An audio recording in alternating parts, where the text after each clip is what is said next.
tamilcinemanew.in.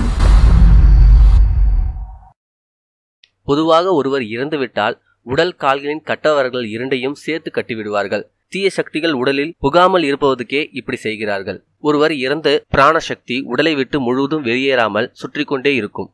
இறந்தவரின் உடலை வடக்கு தெற்காக வைக்கப்படும் பொழுது பிராணசக்தி வெளியேறும் என்று நம்பப்படுகிறது.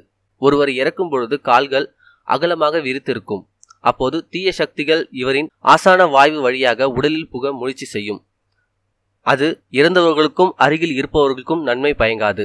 கால் கட்டை விரல்களை இரண்டையும் சேர்த்து கட்டும் பொழுது ஆசான வாய்வு துவாரம் முழுமையாக அடைப்படும். அதனால் தீய சக்திகள் முயற்சி முறியடிக்கப்படும். இதனால்தான் கால் கட்டவர்களை கட்டி வைக்கிறார்கள். மேலும் இதுபோல செய்திகளுக்கு லைக் மற்றும் சப்ஸ்கிரைப் செய்யவும்.